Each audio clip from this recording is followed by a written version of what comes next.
Time now for the news. Thank you so much for staying glued to QTV.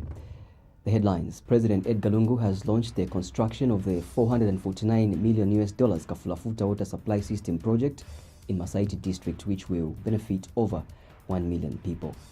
Finance Minister Margaret Mwanakatwe will next week Friday present to Parliament the 2019 national budget.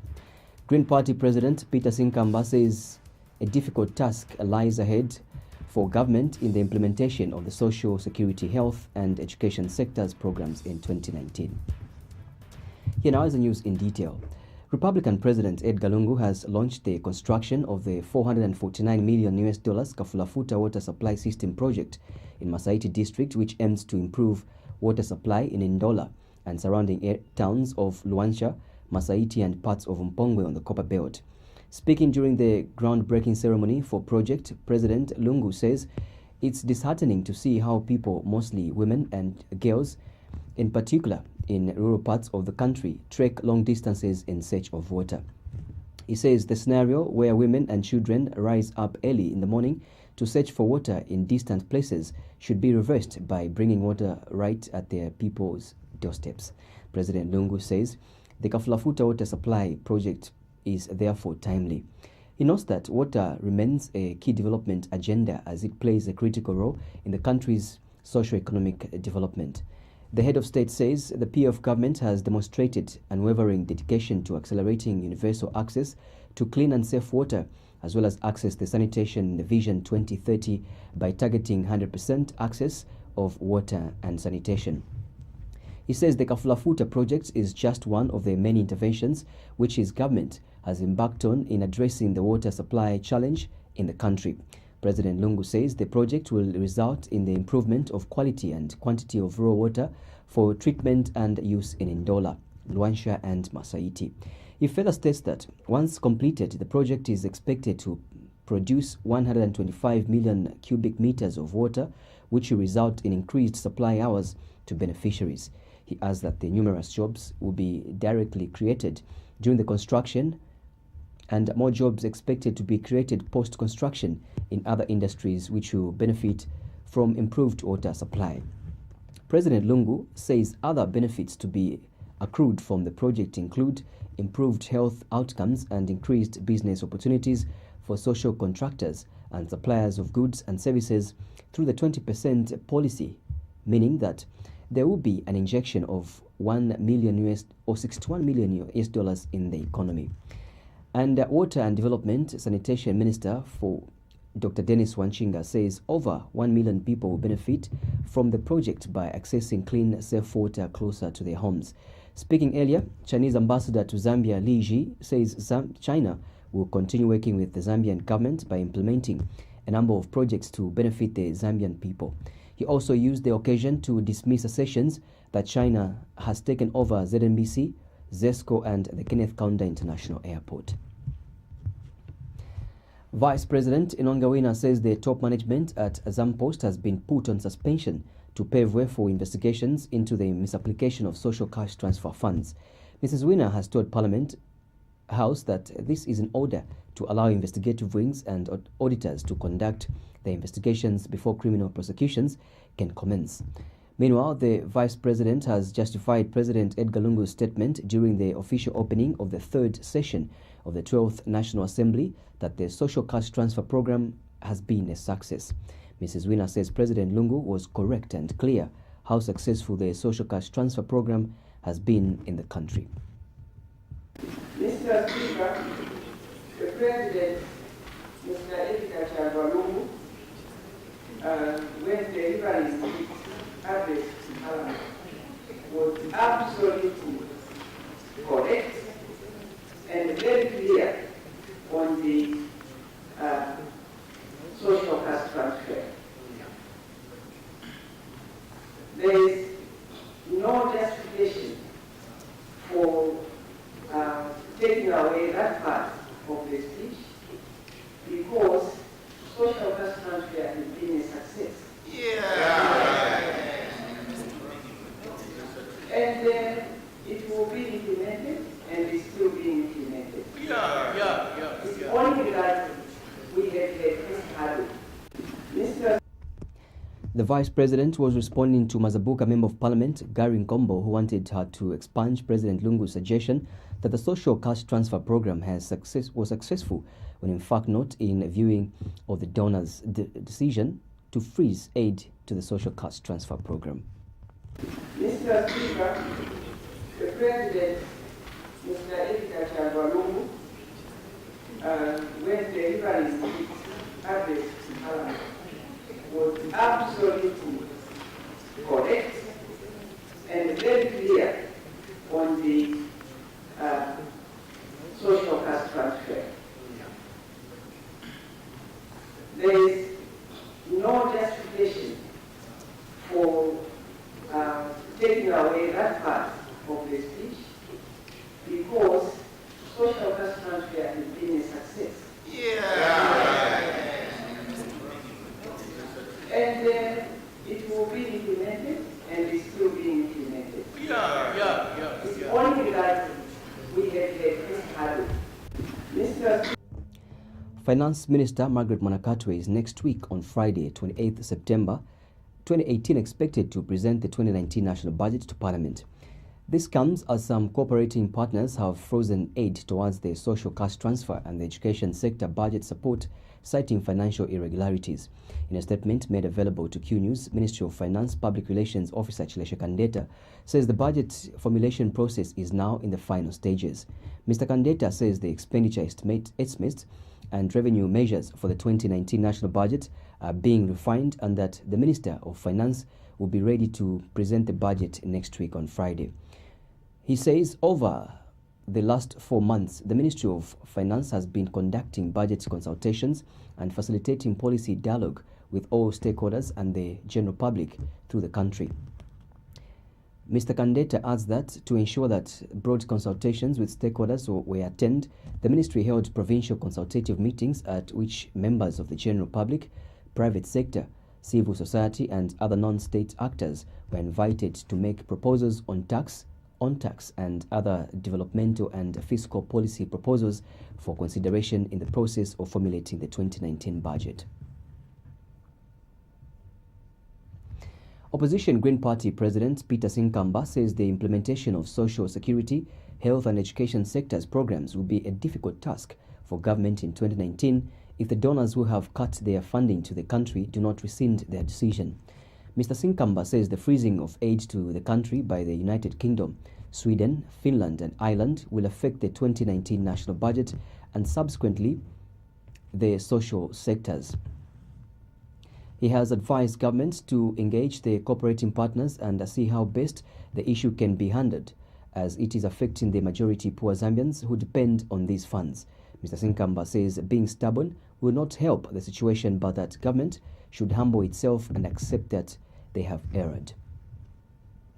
And even when the matters come before the parliamentary committees, there's never been any serious approach by government to try and address the concerns. And now we have reached a situation where the abuse of resources has extended to donor money. And obviously the donors, they don't entertain that kind of behavior. So here we are now, caught up in this situation where aid has been suspended or withheld the support to government. So our message of caution to government is that I think you need to start now taking these things serious, not to be dismissive, especially when it comes to the Minister of Information, who is always calling everything fake news. And Governance, Elections, Advocacy and Research Services Gears Initiative Executive Director McDonald Chipenzi has resolved to go to court over the introduction of the 13-way internet-based phone calls taxed by government. Mr. Chipenzi has told Q News that the introduction of internet-based phone calls tax is unfair to the Zambian people, hence the decision to take legal action in the public interest. He says the legal action is aimed at making government explain to Zambians which stakeholders it consulted on the matter. In August this year, Cabinet approved the issuance of a statutory instrument, SI, that will facilitate the introduction of a 13-way day tariff to be charged through mobile phone operators and internet providers on internet phone calls. UPND Monze Central Member of Parliament Jack Mwimbu says the ruling Patriotic Front PF lacks political will to amend the Public Order Act. Mr. Mwimbu says the PF wants to continue abusing citizens, hence delaying the amendment process of the Public Order Act. He has wondered for how long the issue of the Public Order Act will continue to be discussed. Mr. Mwimbu notes that for a long time now, various stakeholders have been making submissions towards the amendment of the Act, but that the ruling party keeps finding excuses to delay the process. He states that the Public Order Act is a good piece of legislation, but that its management and administration remains the biggest challenge for the country. Meanwhile, Mr. Mwimbu, who is also leader of the opposition in Parliament, says it is wrong for the police to insist on enforcing the Public Order Act with regards to the political gathering, as the judiciary has already guided on the matter. But unfortunately in this country, the police are no longer playing the role of policing the country. Political cadres have taken over the role of the police. Even where the police would give a go-ahead after notifying, political cadres will go and tell the police that if you go ahead to allow this procession or rally to go ahead, you will lose your job. And we have, on several occasions, got notifications from the police cancelling the duly sanctioned public rally or procession, contrary to the law. As I indicated, it's the management and administration of the Public Order Act that has been politicized. Unfortunately, people with interest are the ones who are managing the public order. But unfortunately, Zambia Airports Corporation Limited, ZACL, says it has recorded a sudden positive growth of 14.4% in the second quarter of 2018. Announcing results of the second quarter of 2018, ZACL Communications and Brand Manager Mwembe Skaulu says a total of 480,000 kwacha, 640 general passengers passed through the four main airports, namely Kenneth Kaunda, Simon Mwansaka-Pwepwe, Harry Mwangankumbula and Mfuwe International Airports. Ms. Kaulu says this is when compared to the same period last year, which had 427,311 passengers. She says 101,937 domestic passengers passed through the airports in comparison to 79,658 in the second quarter of 2017, resulting in an increase of 28%. Ms. Kaulu states that similarly, international passengers increased by 39,050, resulting in 11.2% increment compared to 2017. She says at individual level, KK International Airport continues to be dominant with 113,289 paying passengers having been recorded during the period under review. And Ms. Kaulu says during the same period, a total of 15,322 aircraft movements were recorded in the four main airports. We also saw 101,937 domestic passengers passed through the airport in comparison to 79,658 in the second quarter of 2017, resulting in an increase of 28%. Similarly, international passengers increased by 39,050, resulting in 11.2% increase from 2017. Some of the notable factors that led to the growth were as follows. We had significant increased domestic uplifts to Livingston, to Lusaka, to Ndola by both ProFlight Zambia and Mahogany Air, resulting in a positive domestic variance of 26%, 51%, 17% and 7% respectively at the airports in Lusaka, Ndola, Livingston and Mfuwe when compared to the same period last year. There was also reduced ticket fares due to increased competition. This development is expected to increase the economies of scale in the medium to long term. There was also ProFlight Zambia that introduced a bigger aircraft capacity, which serviced both Simon Mwansaka-Pwepwe International Airport and Haimanga Kumbula International Airport. We also had an increase of hosting of MICE, which are meetings, incentives, conferences, and events. So that also helped as well. There was the introduction of Rwanda air flights on the Lusaka-Johannesburg route. It also helped push the ticket prices downwards as the airline created competition for South African Airways. Government has reaffirmed its commitment to eradicating poverty and improving the lives of ordinary people through various programs. Chilanga District Commissioner Edith Mwana has reiterated government's commitment to improving the livelihood of the poor and marginalized through social protection interventions. Speaking when she officiated at the Stambik Build 2018 in Freedom Township of Chilanga District, Mrs. Mwana says the issue of housing is one that is close to government's development agenda. She says government will ensure that Zambia's housing deficit, which currently stands at over 1.5 million units and is projected to reach 3.3 million by 2030, is addressed. Details in this report. Luke, Elita, Elena, and Mary Simiaba are double orphans who live in Freedom Township of Chilanga District. The Simiaba family have been living in an unsafe house which poses a great risk to their lives, but because of their unfortunate circumstances, they had no choice but to continue occupying it. The Simiaba family shares their life experience.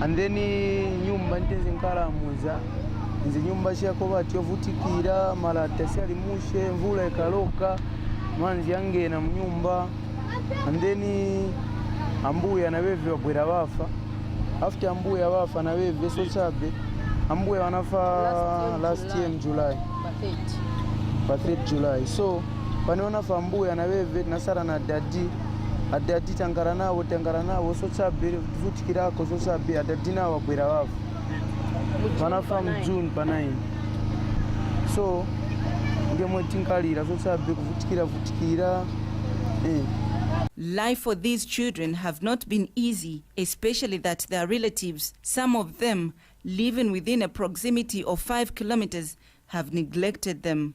Now, especially last year,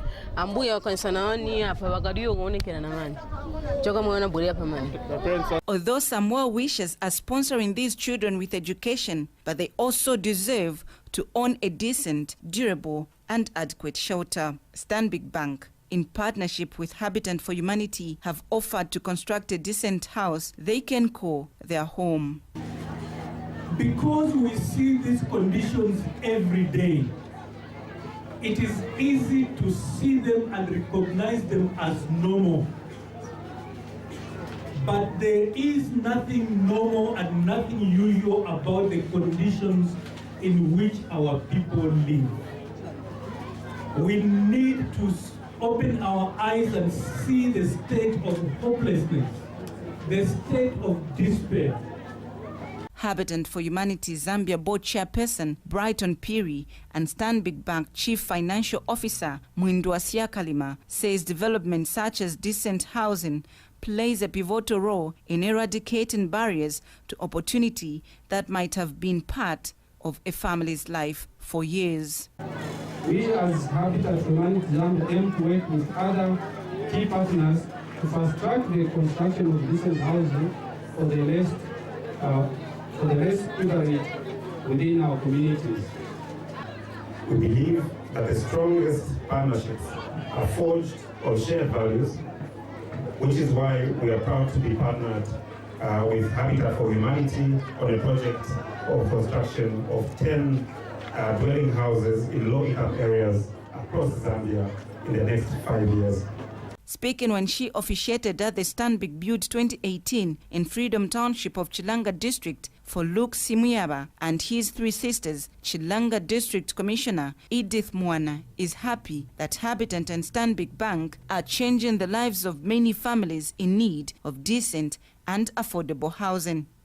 Moreover, we are in the process of revising the National Housing Policy of 1996, which compels government to commit 15% of the annual national budget to housing. In order to meet the shortage and upgrade the prescribed global housing standards, we have earmarked at constructing more than 5,000 housing units for civil servants. Ladies and gentlemen, the benefits of good housing on national development cannot be overemphasized. While we cannot fix all the problems in Zambia, there is a special role for us to play in the lives of the children that we care for. Favorite Kalando reporting for QTV News in Chilanga District. The Zambia Tourism Agency, ZTA, has allayed fears of shortage of accommodation in Northern Province ahead of the First World War centenary commemorations in Mbala, which will be commemorated alongside the Provincial Tourism and Investment Expo. ZTA Tourism and Promotions Manager Justin Mbanga says the entire Northern Province has about 948 registered accommodation facilities. Mr. Mbanga has told QTV News that Mbala has adequate accommodation space to cater for the expected visitors during the centenary commemorations. Mr. Mbanga has, however, advised prospective participants of both events to make advance bookings in an event that the district experience a shortage of bed space.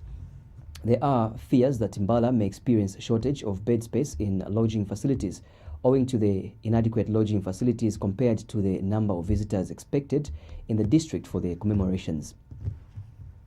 In case it gets full, Mpulungu and Kasama are closer to Mbala, so people can drive from Kasama, which is only 165 kilometers, to Mbala, and it just takes about 1.5 hours. So in terms of accommodation, people shouldn't get really worried about accommodation. But my appeal to the public is, as Zambia, sometimes we like booking on the last minute. So for me, is let people book in advance so that these issues of non-availability of accommodation shouldn't be a problem.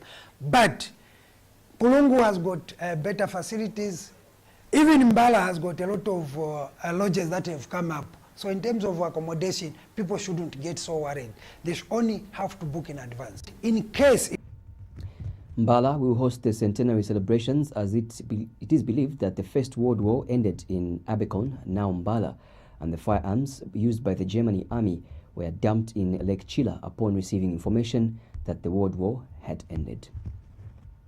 Lusaka Deputy Mayor Chilando Chitangala says the council is fully prepared ahead of the rainy season to avert any outbreak of diseases such as cholera. Ms. Chitangala has told Q News in an interview that the council has already begun unblocking drainages in many areas. She, however, says this should not be left to the council alone, stressing that it is everyone's responsibility to ensure that their surroundings are kept clean. She states that the outbreak of cholera in the neighboring Zimbabwe should be a wake-up call for people to work together to clean the city. Ms. Chitangala says it is everyone's responsibility to take care of their surroundings. She has further encouraged people to take part in the Keep Lusaka Clean campaign so that the city is kept clean at all times. We have to make sure everybody takes part. And this is something that I would ask the residents, that don't leave it to the council alone to do this. We have to do it together. We have to work together. So where we are coming from, in the wards and the communities where we are coming from, let everybody take part because it is our responsibility. Imagine if we go back to what we had last year, the outbreak of cholera. I think we were all affected. The marketeers, all the vendors on the streets, just us in our homes. So we need to keep our surroundings clean. And obviously the business houses must make sure they have their hand sanitizers, continue, have their bins to wash, their people to wash their hands, and so we need to continue with that. Yeah. So one of the measures that you took last year was removing vendors. And in Zimbabwe that you referred to, we've also seen that situation happening where they've banned vending.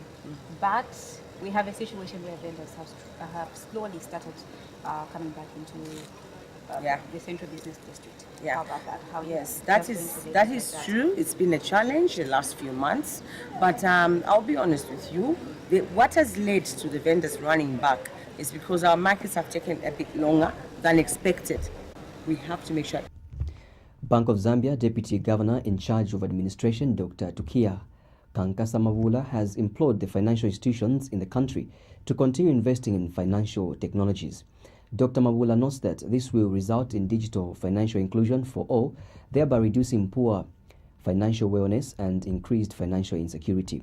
Speaking at the 4th Banking and Finance Conference of the Zambia Institute of Banking and Financial Services, Dr. Mabula says benefits of digital financial inclusion for the financially excluded and the underdeserved outweigh the risks involved. More in this report. According to the 2017 Global Findex report, slightly over 30% of adults are not banked with either a financial institution or a mobile money provider. This is attributed to inadequate access to financial services. However, this is said to change following investments by financial institutions in improved technologies. Speaking at the 4th Banking and Finance Conference for the Zambia Institute of Banking and Financial Services, Bank of Zambia Deputy Governor for Administration, Tukia Kankasamabula, notes that investing in financial technology is an enabler for financial inclusion. I must mention that this year's theme, Breaking the Mold, Financial Inclusion with a Digital Landscape and a Global Perspective, is a very important topic. It is consistent with the government's national agenda to prioritize digital delivery channels as a key driver of financial inclusion as espoused in the National Financial Inclusion Strategy. And the Bankers Association of Zambia, through its chairman, Kola Adeleke, notes the need for an inclusive approach in implementing the digital payment solutions in the financial sector. As the industry advances in digital payment solutions, allow me to state that it is important that both employees and customers are given basic training on how to use these channels. Many a times, customers are relying on third parties to help them transact using mobile payments, which could in the long run be a barrier to accelerating the usage of these channels, besides the increased security risk. Moses Shuko is Zambia Institute of Banking and Financial Services president and has this to say. We do realize that Zambia aspires to become a middle-income country by 2030. However, this can only be achieved if the financial system becomes more inclusive so as to promote a broad-based financial intermediation platform which will foster economic development. Meanwhile, various banking and financial institutions took time to showcase some of their financial inclusion initiatives and education programs during the conference. This is also in line with the conference's theme dubbed Breaking the Mold, Financial Inclusion with a Digital Landscape and a Global Landscape. With a low number of banked community, financial technology is the only hope for promotion of financial inclusion and effective management of risk associated with the financial sector. Chileshe Mwango reporting for QTV News. Lusaka Mayor Mao Sampa says the importance of interacting with consumers through initiatives such as product promotion cannot be overemphasized. Speaking when he officiated at the Zambia Sugar Beulana Futi White Spoon Promotion Grand Draw in Lusaka, Mr. Sampa says consumers play a vital role in the growth of business. He notes that Zambia Sugar has continued to strive to take care and keep in touch with needs of customers and consumers. Mr. Sampa says the continued investment by Zambia Sugar in its operations at Nakambala Estates ensures that consumers get nothing short of quality products. He has urged the winners, especially the one who got the grand prize of 100,000 kwacha, to carefully think through how they will use their finances. The importance of interacting with consumers through such initiatives as product promotion cannot be overemphasized.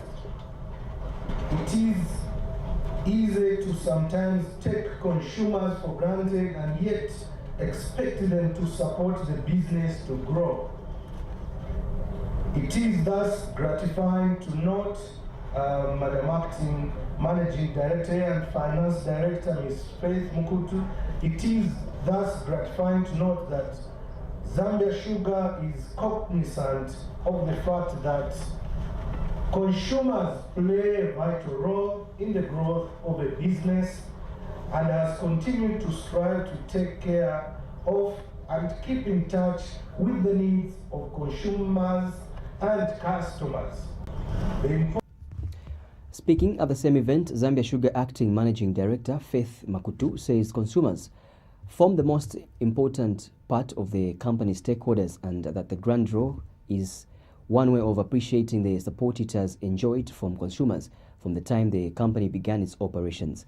She says Zambia Sugar wants to enhance quality of products and increase production because it believes that consumers deserve products of the highest standard. We would not be where we are today if it wasn't for our loyal consumers who have supported us over the last 50 years. This desire to satisfy our consumers was a drive behind the installation of our new refinery in 2016, aimed at increasing our production capacity and meeting different and competing customer and consumer demands. We keep challenging ourselves in the way we do things as a business and keep investing in world-class technology and state-of-the-art infrastructure. This is to enhance quality of our products and increase production because we sincerely believe our consumers, everyone that's around here today, deserve products of the highest standard from Zambia Sugar. We would not be where... During the grand draw, Coretta Mate of Luanshya won the grand prize of 100,000 kwacha, with Linda Lungu from Kitwe picking the second prize of 50,000 kwacha, while Michael Mwansa of Chililabombwe scooped the third prize of 20,000 kwacha. On that exciting note, we end the news. But before I go, here is a recap of stories in the headlines. President Edgar Lungu has launched the construction of the $449 million Kafulafuta water supply system project in Masaiti district, which will benefit over 1 million people. Finance Minister Margaret Mwanakatwe will next week Friday present to Parliament the 2019 national budget. Green Party President Peter Sinkamba says a difficult task lies ahead for government in the implementation of social security, health and education sectors programs in 2019. That's all we had for the news. Thank you so much. Bye-bye. God bless.